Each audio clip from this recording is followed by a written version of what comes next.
is there any climate change, or is climate change made up by somebody? That's it. It's exactly the same.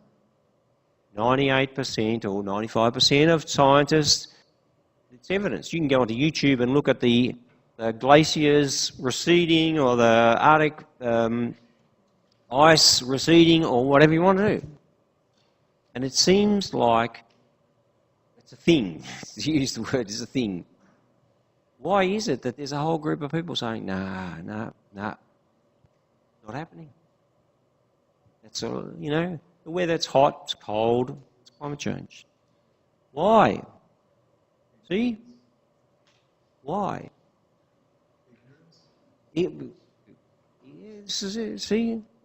This is where, you know, how is it that people believe what is clearly not true?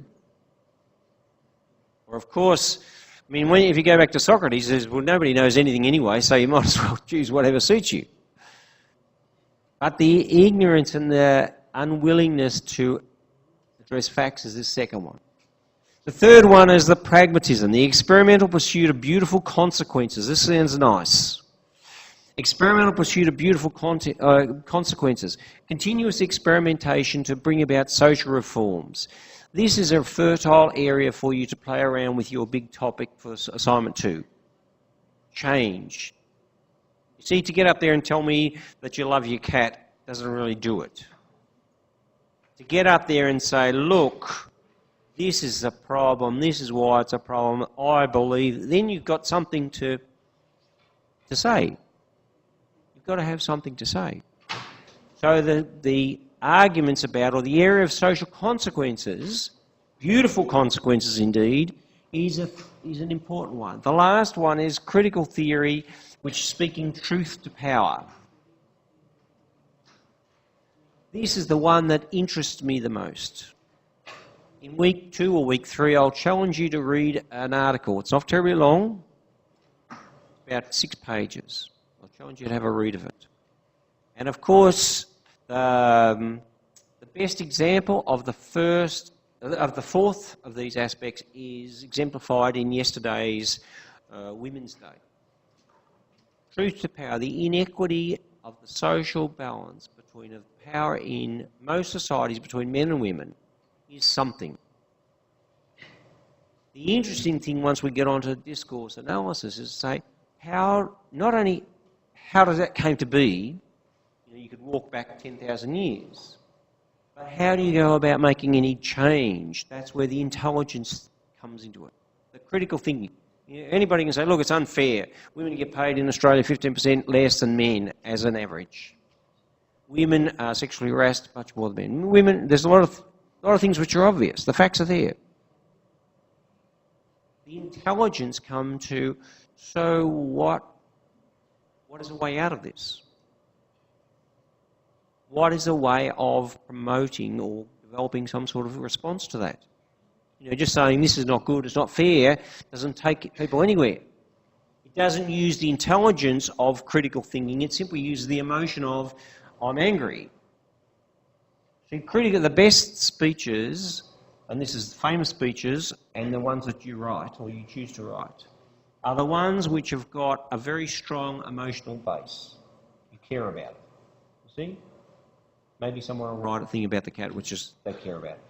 But you care about it deeply, and then you craft an intelligent argument. And so at their best, that the emotion comes through very strongly, but it's controlled by the scope of the argument. All right? It's quite a difficult thing to do. You can't do it unless you get a decent topic that you care about. Right? So, each tradition provides a focus of the application of critical thinking. They demonstrate the different value in the use of critical thinking as a process. Each tradition is valuable and useful, and it suggests a set of tools and actions that you can use. So what? This is important, so what? Most people get stuck with philosophy, it's about stuff. To take you to the next stage is, so what? I can use this, I can do this, I can argue a point and build a case with this. So to gain a higher level solution to the problem, to more effectively assess the way in which the solution has been presented. Who is a critical thinker? Look, this is a list of 10 things. I'll let you read those. You know, it's a sort of self-check. My guess is that if we wanted to break these down to a couple of things, number 2, the desire to be well-informed, to learn stuff that you don't know. Number 5, asking intelligent questions. That's Socrates. The intelligent person asks questions. The fool comes up with the answers. Defines terms, all right? Integrates all hot observers. Of course, what we want at the end of the semester is for you to be able to define what a critical thinker is. Maybe some of those are useful to tick in your exam and say, all right, these are the 4 that I've developed, and this is how I can demonstrate these. The intellectual activity involved in critical thinking. So this moves to conceptual level. And some of the most interesting research from my point of view that's happening at the moment is in the analysis of the brain and the way the brain is used. The Watson-Glasser method looked at it from a model, so he created a model. We're now coming up with fMRIs which identify the way in which people use this. So Watson-Glasser appraised 5 levels of intellectual activity: the inference, recognition of assumptions, deduction, interpretation and evaluation of arguments. Go back 1. Identifying what are the inferences that you make. Recognise the assumptions that are held by people who are making the argument. You see, in many instances the argument itself is weak, but it's based on some assumptions which may or may not be true. Everybody likes ice cream and therefore you need to buy ice cream. See? There's an assumption there which is not true. The deductions, the ability to draw deductions from the propositions, the interpretation and then evaluation of the argument. So there's a test which I'll get you to do on your phones before we finish up this evening. It's the Watson-Glasser is often used in employment tests to find out the level of your thinking. Engineers typically do very well on it. Lecturers, not so, right? So when you think actively, you get involved, you take initiative in making decisions, you follow through commitments and take responsibility for consequences. So this looks like more this is really a management process now. Shh, excuse me. So active thinking is one of the keys to effective learning. And of course, if we think of learning as simply being the way of changing, learning is being a process of change rather than just simply a skill. So carefully explore situations with questions. Of course, questions can be classified in terms of the ways in which people organise and interpret information. One of the things that we find out when you try to change people is that their way of looking at things is entirely different to yours. And so that perceptive view or the framework that people use is actually the first barrier to getting to some sort of common understanding. So Bloom identified 6 categories to classify questions. To me, this is something which I'd put a tick on. Nice boxes are great. But they're a way when I'm reading a lot of assignments, what you often find is that there'll be a large percentage of students simply, their assignments are flat. That's the only way I can describe it. They're flat and boring. 2,000 words is like this. And the reason is illustrated by this model, that they talk about some information, stuff. This stuff and this happened and this happened and this happened. And maybe they show some comprehension. They understand what they're talking about. But they don't go to the next step, which is to provide an example. In an exam or in an essay, the only way to illustrate your knowledge is to move up this hierarchy by showing an example. It's often, I read say a 2-page answer, the mark that you get can increase by 20 or 30% simply by 1 or 2 sentences which show this is how it's applied. Right? It makes the essay much more interesting, but in this it just simply takes it up that extra level. I understand what I'm talking about, and I'll demonstrate it by this example. Then you analyse the patterns which are inherent in this. So this suggests. Then the synthesis is to bring your analysis together, the various ideas, and pull them together. The synthesis is where you tie things through. And then you're in a position to develop your conclusion. Right? So you've got to know whatever it is at the topic. You've got to be able to comprehend it. Then you've got to apply it. And once you get across that hurdle, it becomes interesting. Then you start to analyse what that means. So you pull it apart further. Then the synthesis is to draw those ideas back together again. And then you're able to develop a conclusion. It's generally not surprising that many students don't develop a conclusion because they simply haven't got to a position where they can effectively make a conclusion, you see? They just simply say, look, I researched this and this is what I found and I think I know what I'm talking about. So what? See? So what does this mean for the bigger picture? So what does this mean for, whatever the subject may be? So it's a very useful map of the way of thinking. They provide a level of hierarchy of thought, from just knowledge, I know this and I've learnt this, through to comprehension, I understand it, the analysis, I can pull it apart, the application, I can give examples, the synthesis, I can integrate it with other knowledge that I've got. You see, you start linking it to other areas of knowledge or experience that you've got. This is like, this fits into, this helps me understand this. Then you're able to evaluate the topic in some depth. See? Part 2, the claims. A claim is a declarative statement that's either true or false. Example, Tiger Woods can hit a golf ball farther to the moon than the earth. The telephone in my office is bright yellow. That's what we might call a very basic claim. Can you give me an example of a claim which might have some more heat in this? We'll go back. Tiger Woods can hit a ball further on the moon than on Earth. Is that true or not? What's that?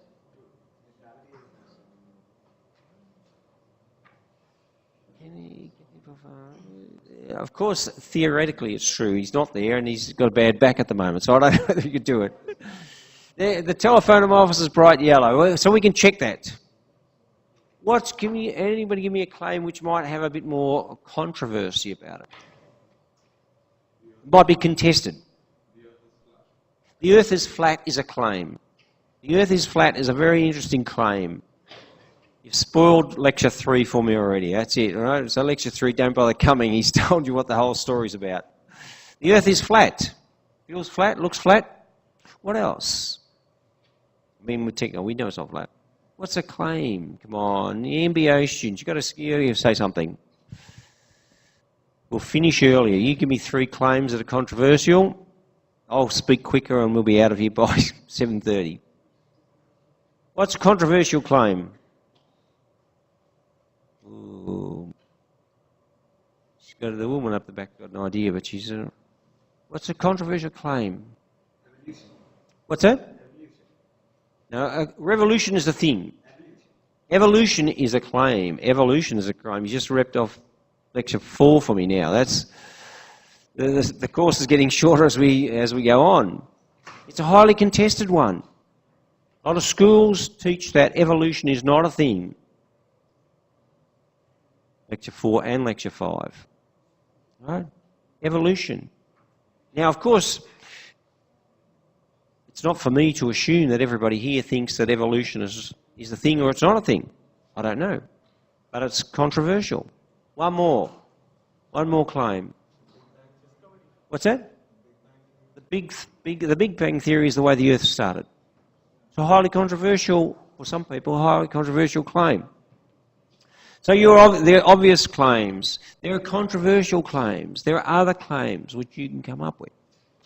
Of course, this is not very difficult outside the environment of this. We'll say there's all sorts of claims that are obvious that we make. Advertisers make claims all the better, all the time. Buy this toothpaste and your teeth will be whiter. Take this pill and you'll be happier. You'll live longer. Have this plastic surgery and you'll be happier. See? Of course, the analysing claims is the work of critical thinking. When people give a speech, it's essentially one claim that they're making. One claim. That's why the older I get, the more difficulty I find when people call an assignment Assignment 1 or Assignment 2. You need to declare what the claim is or what the content of the paper is in your title. See? And then the whole of the paper should be analysing or supporting or arguing that claim. Should be clear. So we must develop informed and intelligent opinions about the claims that we make and that others make. We can analyse claims by saying what's the issue at hand, what's the evidence, what's the possible counterclaim, what's the opposite, and what's the verdict. What's the evidence that we need in order to get the verdict? An example, it's cheaper to claim. So maybe it's probably useful that in future I'll stop at 7 o'clock, so people need to go at 7. We'll do that. So if you remind me next week, right? 7 o'clock, so 10 minutes. Let people clear the room. It's cheaper to shop at Coles compared to Woolworths. There's a claim. What do you do now with the limited critical thinking stuff we've got in an hour and a half or 2 hours? What do you do with that? It's cheaper to shop at Coles compared to Woolworths. What do you do with that claim as a critical thinker? And analyse it, like how? So get some data. Get some data. Get some data is a useful thing. Of course, once you get data, then you realise that the claim itself is a very difficult claim to support. Because what is the claim? That it's cheaper at Coles to buy dental products or fruit and dental products, so of course it's very difficult to support it definitively. What does it mean? Make America great. You see, most slogans end up as these sort of abstract things. Just do it, just do it. Just accept it. Don't understand, don't try to work out what it means. Just do it. Just do it. And an uncritical person will say, yeah, that's good. Just do it. Yeah, well, just do it. Just believe it. Of course, the reason why advertisers and companies use these simple claims is because people accept them uncritically, as long as they are presented in a way which is supported by a range of tricks. Those tricks we'll have a look at during the semester. How would you analyse this claim? Other common claims you can work at. So thinking critically about problems. Of course, you solve problems throughout your life. The problems are crucibles that forge the strength of your character. This is something of interest. So it's using Socrates and John Dewey. He's saying, look, don't think of the problem that you're going to solve as something external to you, but in fact it's the process of solving the problem which changes you. That's why when people go through sickness or hardship, they often say, look, I didn't like it doing it, but it's changed me as a person. That problem was the crucible. If you start a business, you are asking for more problems than you can think of. A lot of people start businesses thinking they're going to make a lot of money. Or they're going to make money. I'll just start a business, I'll make money, and then I'll be happy. Most businesses, the research would say in Australia, takes 5 years before you make money. And in doing that, a lot of companies go broke because they find they've got too many problems and they don't like solving them. They're sick of it. See? So the problems overwhelm them and therefore they don't change. It becomes more a steamroller than a crucible. Of course, becoming a problem solver is simply a skill. This is the crucible. It's the fire that you are put under through the problem. It's a metaphor, of course. You don't have to heat yourself up, so how many degrees that is. Of course, so it's saying that the critical thinker invites this process of problem solving because it changes you. And in changing you in the same way that the crucible does to precious metals, it changes them and purifies them and makes them often stronger. So solving complex problems. What is the problem? What are the alternatives? What are the advantages or disadvantages of each solution? Alternative, what's the solution and how well is this working? To me, the first step is the most important one. Usually in the exam we say, what are the 5 steps of solving problems? Or what are the steps in solving problems? There is your answer, my friends. There is your answer. Of course, being able to talk about it intelligently is the other part of the problem. When people are writing an essay, most people don't have a clear aim. And so it doesn't make any sense. They haven't worked out the first question. What is the problem? What is the problem that you are solving? If you can define, the mission statements of companies are the problem. If you go to, a collection of mission statements, you'll find 100 of them. And you read some of them, and you'll say, I understand what the problem is, they're solving. Others you'll say, that's just a slogan. Just do it. What's the problem? See, it doesn't articulate. Others will be blah, blah, blah, blah, blah, blah, blah, blah, and you'll say, what's this? How can you get a group of people to solve that problem when, I describe myself as an intelligent person, you're intelligent people. If you write 4 sentences that don't make sense, people will say, I don't understand what it is. I had a training program I was doing with a group of people. There's about 30 people in it. I didn't realise that half of them were from the same company. Like half was one company, the rest were different companies. And so it was about strategy and that sort of thing. And so I said, I want you to write down what the mission of your company is. And half of the people scratched their heads and they thought it was a piece of creative writing. So they made something up. The other half of the people all wrote down exactly the same words. Exactly the same words. I said, do it, and they just wrote it down.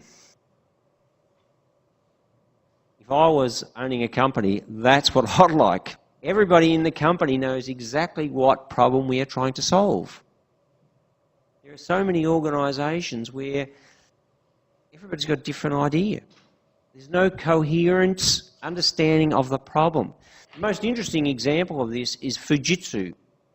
You may or may not know the story of photocopiers. Xerox was the photocopy king for a long time. American company. They made the first one when I was a student. I was 20. They made them. They were hot, because they generated a huge amount of heat. The paper was about 5 times thicker than normal paper, and it cost 10 cents, which in today's money is about $3 a sheet. And so they made them, and they thought, we'll just keep on making them forever.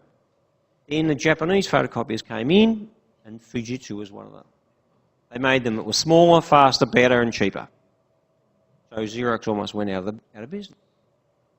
Now, Fujitsu, in 2018, in fact, it's going back 4 years, so about 2014, realised that there's a major thing happening in the world, in offices. What's the big trend in offices regarding photocopiers? What's that? Scanning. Yeah, that's right. You don't use paper. The state-of-the-art offices in the world today do not use paper. Gone. See?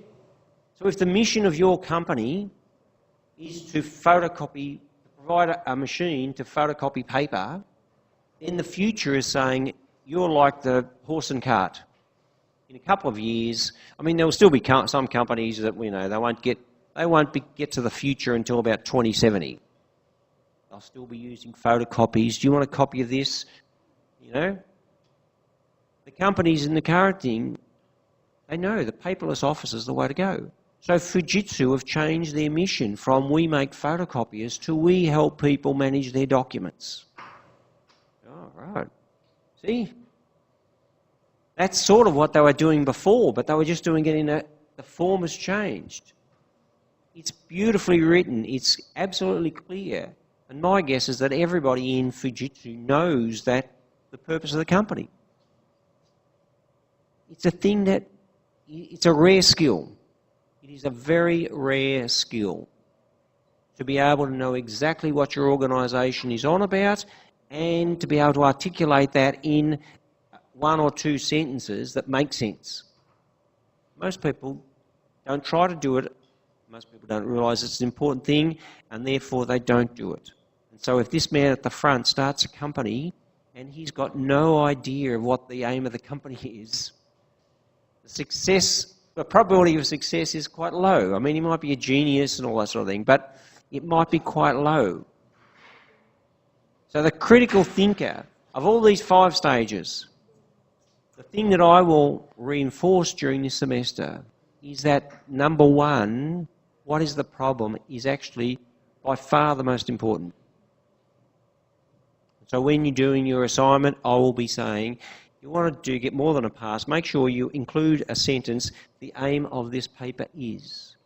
And if you're going to do the second assignment, you make sure that the aim of this speech is and the aim of this analysis is, you see? Because if you haven't got it, then you don't know what you're doing.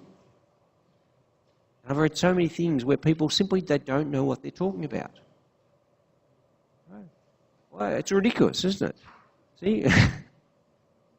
It is a joke. It is a joke. So there you go. There's the answer to one of the questions on the exam. There's the emphasis, which is question number 1. What is the aim? The paradoxical thing is that it is often quite a difficult thing to define. To define the problem is actually takes some work. I've worked with organisations to do it. It's quite difficult. So what's the problem? What are the alternatives? You can read this. What are the advantages? What's the solution? How well is the solution working? Of course, this solving the problem, we go back to our rock climbing, is a creative process. And the question is, how can you become more creative and eliminate the voice of criticism? The textbook addresses this in more detail than I've got time for here.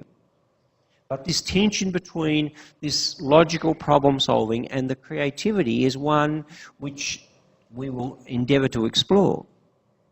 So the creativity is coming up with something new. The logical is trying to analyse what you've got in front of you. So the two work naturally together. So making creativity a priority. Thinking ahead. So it sounds like we're getting towards the end of this lecture. Some conclusions about thinking. Thinking is directed towards a purpose. Without an aim, it's a waste of time. It's an organised process, so there's a series of steps. I've given you 5. You can go on the internet and find any number of combinations, but 5 is a very useful number. Same number as your fingers. The definition of thinking, it's a purposeful, organised, cognitive process that we use to understand the world in which we live and make informed decisions, and we can improve our thinking by carefully examining our own thinking process and the process of thinking others. Finally, so living your life creatively means bringing your unique perspective and creative talents. And so creative thinking and critical thinking work together. That's it. We don't want to do that. We don't want to do that. The resources, I'll get you to do that, but we'll come back to it. The assignment. So hopefully in the next 2 weeks, when's this first assignment due? In week 7? Right. So hopefully by week 4, you will be able to tell me what the assignment is. All right? So by 4, so that you can say, Michael, this is what I'm trying to do. Because the hardest thing in organisational change is to make sure that the people you're trying to imagine, they know what it is that they in fact do. So I'll be very happy to talk to you about your ideas and what you're going to do. Hopefully by week 4, you will know what this is. All right? We'll discuss it. So the word limit is 2,000 words. It's got a very clear framework, and that's it. Introduction, analysis, structural comparison, conclusion, and a set of references. Use those headings and you're on the right page. Usually about 20% of people don't use any headings, despite me saying this is what it is. The marking criteria is very clear, understanding the use of critical thinking tools and the overall, does it make sense? Right? That's it. The critical thinking tools that you're going to use. Of course, we'll cover these in the subsequent lecture, but I want to introduce you. So look, so this is it. You've got to analyse them. You can't analyse them with your own brain, you might say. I want you to use some tools. Dilt's logical levels, Grice's maxims, Kipling's questions, and argumentative moves, and then identify a series of literary devices which people use. So that's, in a sense, your recipe, I'd say. It's a storehouse of the tools. We'll find out what they are. Of course, you can read ahead of this and work out what that is. Today's word is glossophobia. Does anyone know what it is? Glossophobia. Glossophobia is the fear of public speaking. It's a very common fear. Various books in public speaking say, look, this is one of the people's biggest fears, standing up in front of a group of people. It's divided, that's what it's doing. It's connected to swimming. When I was a school teacher, teaching swimming was the most fun because you get kids who can't swim, you teach them how to swim, and then after 2 weeks they could swim. Public speaking is very similar to swimming. If you can't do public speaking, there's a very logical reason why you're nervous, is because you haven't got the skills. You have not got the skill. There's a range of tricks and techniques to use. And so if you learn what the skills are and practice them, which is what we'll cover in the next 3 weeks, then you will find that the same as kids if you teach kids how to, I don't know if you can swim, people who can't swim, if you teach them how to swim, they want to swim. If you teach people how to do effective public speaking, they will take all the opportunities they can. It's a very useful career skill, clearly, because people think you're the person with confidence in the room, so they always come to you do the speech. You will be able to change things because of your skills, and your influence will increase. So that's one of to me, is the major take out from the subject, is that the people who learn these skills, they do a presentation which is, I would say, quite moving, and then they've got that skill. They can swim for the rest of their career. Whenever they need to do a presentation, they remember you've got to use a bit of this, bit of this, bit of this, bit of this, structure it this way, and everyone's going to be in tears or whatever the effect that you want to have.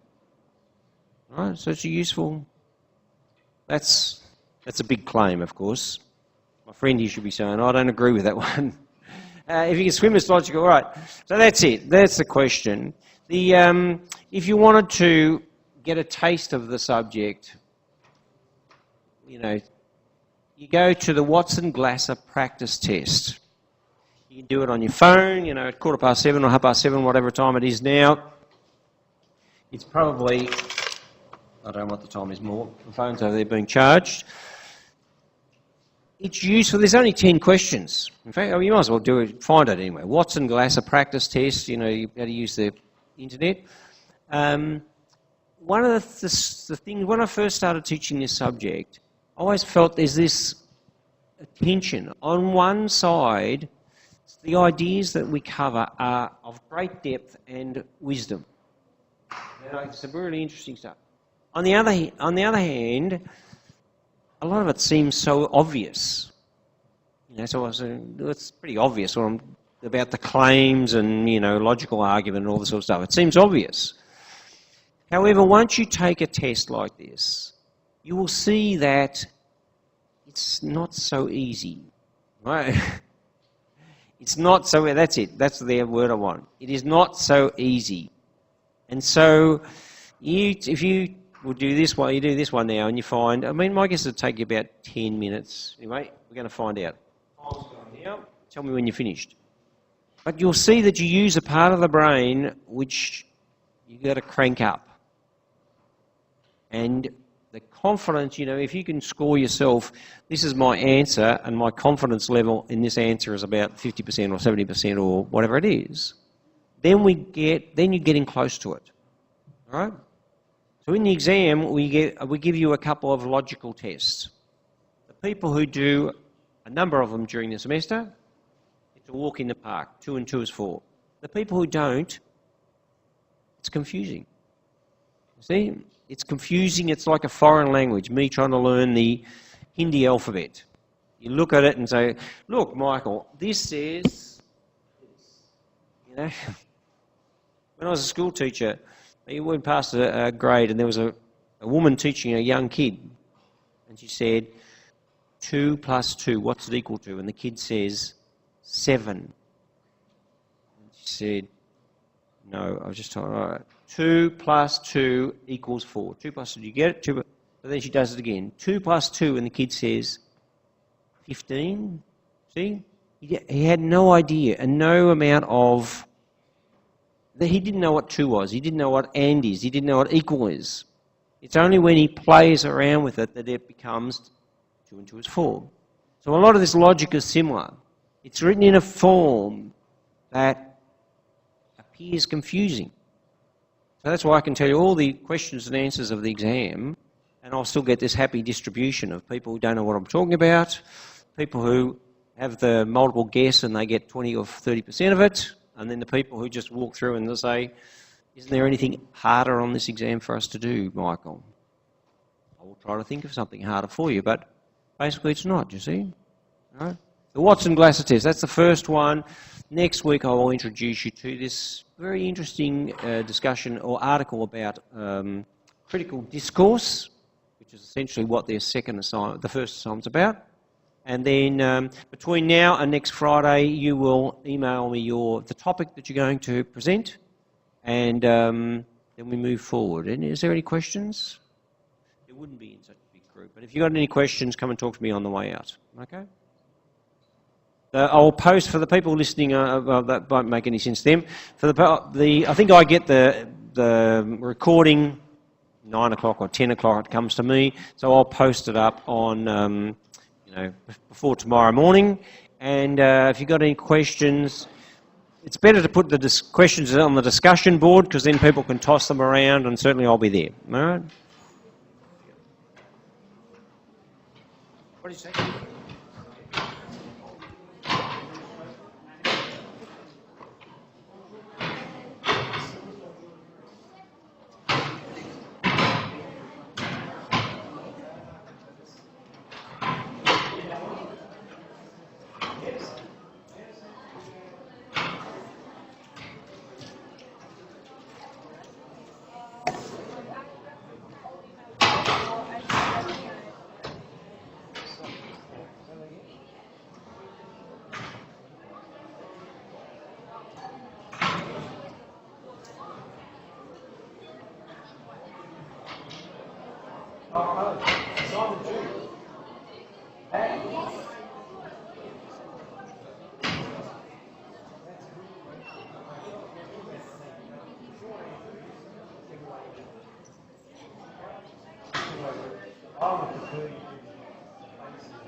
The due date on the lectures is incorrect. I changed it. Actually, I'm going to change the lectures. It's in August.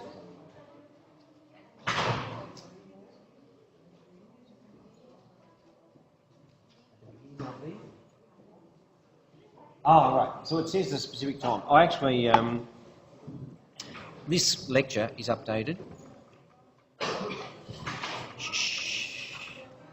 Oh, God. I went through this and come on. There it is. I updated it. Assignment 1, 16th of April at 11:59 specifically. And then lecture 2, 21st of May. Okay? So that's up there. I'll change the lecture from the one online. Fix it. My apologies for that. Okay. Bad. The best students are already thinking about the assignments. That is what I love to hear. You have made my days. See, the thing is that if you think about it now, we can talk about it. And people, like you learn, I can teach you much more technically than I know what to talk about. You can show me what to do. Right? So, what you 7 weeks. If you start doing it now, we've got 6 weeks to go up here for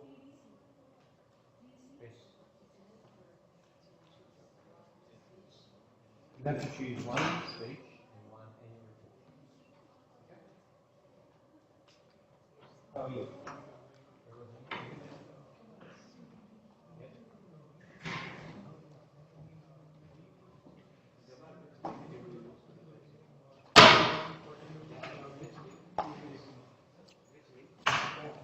That is an interesting question. It's more interesting than.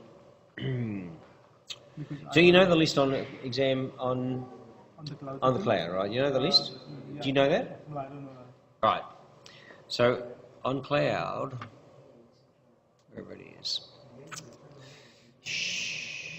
homepage. On Cloud Deacon, we go to critical thinking, and then it says resources, assessment resources, assignment 1, and then it's got the famous speeches and the annual reports. Any one from these two? That's right.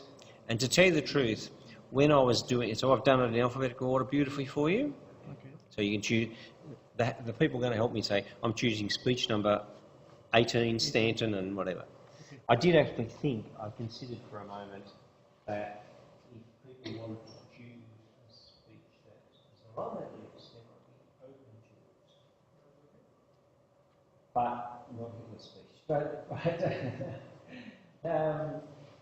I didn't say that, so I'll probably have to not. Yeah, I mean, you can make a record and say, Michael, we'll do this, put on do this, and if you want to do this, I'll just do it.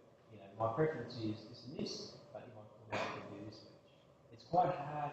I mean, the list of speeches is big speeches, you know what I mean? Like, you know, it's not Steve Jobs, doing the iPhone or something like that.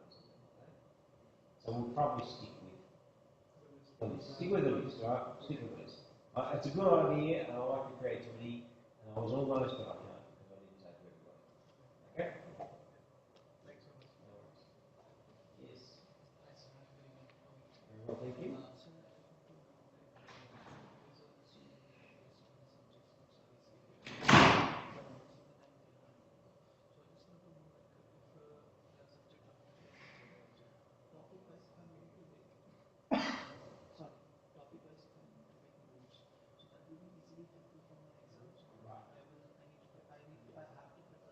Look, the short answer is always, I do not tell anybody what to do in this subject. The book is a very good textbook. Most students don't know whether to buy it or not, but can you survive without it? Of course, there's a thing called the internet, which is what everybody likes. Okay? And there, I told you what two assignments are. There's no exams in any particular subjects, then we need to prefer the book still, or we need to depend on Are you in general? I don't know about other subjects. In this subject, you do a job. I mean, the bottom line is that you need to read, and you read the book, or the other reading, whatever. The depth of your reading is going to be more important than which one you read. Okay? So you don't want to buy the book? That's fine. You still got to do your reading. The ebook is well, yeah, I think it's $50 or something, so it's reasonable. I don't know that. That part I don't know. Because I look at the world through the staff eyes rather than student eyes, if you know what I mean. So that I don't know, but you know, the thing about it depends how much time you've got. The textbook goes into some areas that I don't cover so much. I'm trying to include more, but it's quite a rich area.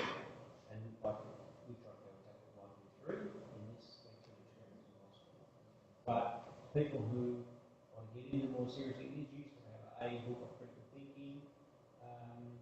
This is a particularly well written. If you're going to buy a book on critical thinking, I'll suggest this one. But by all means, use the internet, use journal articles or whatever, and there's a whole lot of stuff out there. No worries. Okay? Sure. Yeah. Yeah. It is. I mean, like most of it, I'm teaching you something on Wednesday, I was on something, never buy it. Boring, never reads it, waste of time. This one is actually.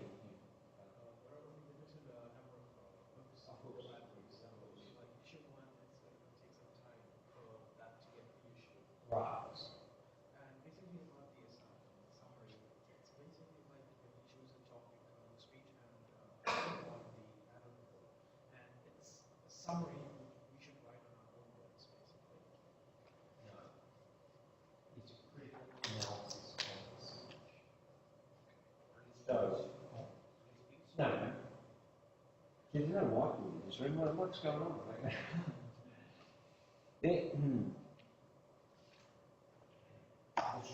I can show you here, I think.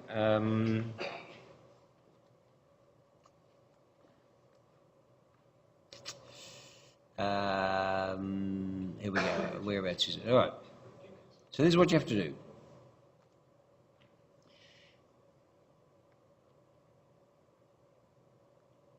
One, critically analyse. Now, it's 2,000 words. You have to have an introduction. So 2,000, no, you have 2,000 words, right? So you've got to have an introduction and conclusion. 150, 150. The introduction is about the subject, which is? So you've got to have some references about critical thinking. The aim of this paper is to use critical thinking tools and ideas to analyse how effectively the speech and the report achieve their aims. So that's the intro.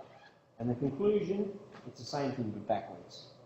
This paper did this, we found out blah blah blah, right? Now the first thing is you analyse the speech. So you've only got 600 words, right? So of course you will say what the aim of the speech was, what the context is. You know, like The content. no, the context, and then the content of what they say. But if that's, so I'm using this finger now. So if this part here is about speech, then this is the context, then this is the aim, then this is the tools, CT tools, the tricks. Then here's the CT theories, and then did it achieve its aim? Then you do 3, which is the report. This is the context. This is the aim, the content, the tricks, or the tools. Yeah. And then did it achieve what was it? Then you compare the two. Right? This one over there, right? Because the speech is always theatrical.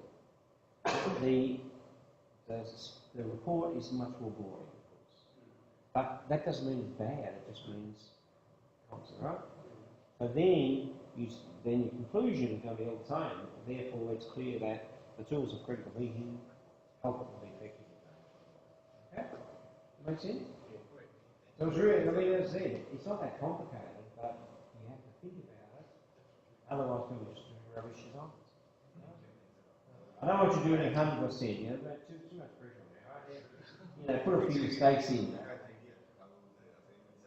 You do have an idea. Right.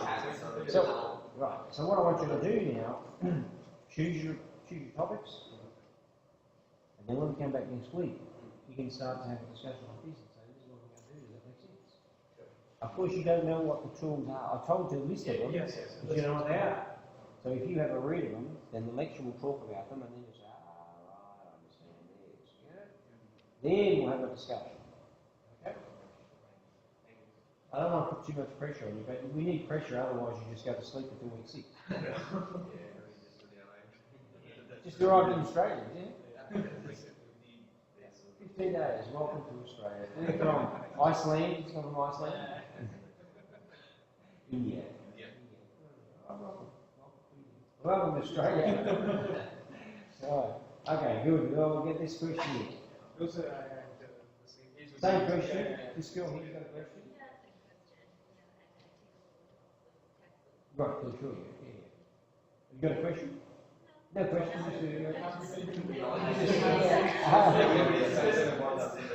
Right, okay. So, right, what the song is. Right.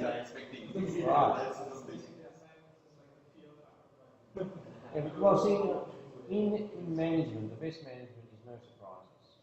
And so I like no surprises. So anybody ask me a question about the assignment, I'll tell you. Suits me. So this is what it is. And then you do, if you want to fail, I'll help you fail. Okay? A lot of people want, some people want to fail, you know. So if you want to do a very good assignment, we've got 6 weeks. 6 weeks. All right? Simple problem. There you go. See ya. See you later.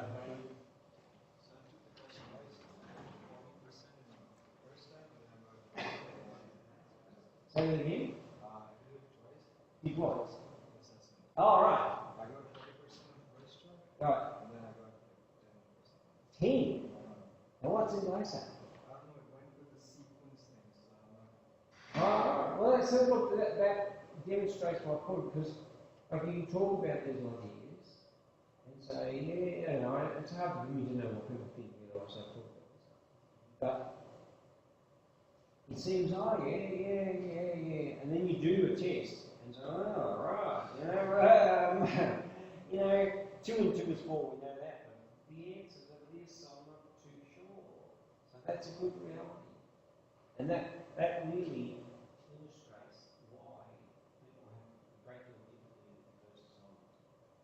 Because most people think, yeah, rightly, I mean, you're a doctor, you know, you're in business administration, bank, you know, so you've got qualifications. You're intelligent, critical thinking, you're right, critical thinking. And then, so they just say, this assignment's easy, just, you know, blah, blah, blah. And then, whereas when you do the test, you say, it's not so easy. Maybe I'll I think the first one was easy, I was like, shoot, this is easy, so I tried it again, and then I couldn't find the right test. You could not find the right test. There was so many. Right, of course you just go to the Watson Glass, a free practice test. Yeah, 10 questions. That's it. 10 questions. Yeah. That'll get you going. So are you from Goa or is this guy from Goa? He's from Hippie, Dope, is it right? Like, I'm from a neighboring town, but Karnataka, you know, Bangalore. Oh, you mean? Alright, that's Same right. state. It's painful. Actually, my daughter went to India. She did some sort of. There's a big literary festival in India. The biggest literary festival in the world in January in Jaipur. She went to Jaipur when she was helping there. And then after, like, she was 2 weeks in, she got to go off as a. Yeah. But I've been to years ago. We went to Jaipur, Agra, and Delhi, and Srinagar, and just across the top, you know. Srinagar is another test. Right, contested territory, eh? Yes. Contested. All right, boys. Nice to meet you. We'll see you. Very good. I'll try to keep it up the next week. See ya. See ya. I play the keyboard and Because someone had highly spoken of it one previous student that we play the drums also. no, it's hard in violin. So was your choice in the video for the big drums song? Which one's this? So at the unit video. No, that was Steve. Steve, oh, you like that? No, that wasn't mine. Steve put that together. And no, I like before, but no, my classical music, that's. Look, I play a range of different. I've been a play some classical music, but Pink Floyd is Steve. That's it. Oh, good. I'll tell him. Nice to meet you, and I hope you. I had a similar subject when I did my management studies, but the subject was called Indian management practices, where it revolved around the same logic of thinking differently. Nice. See you. See you.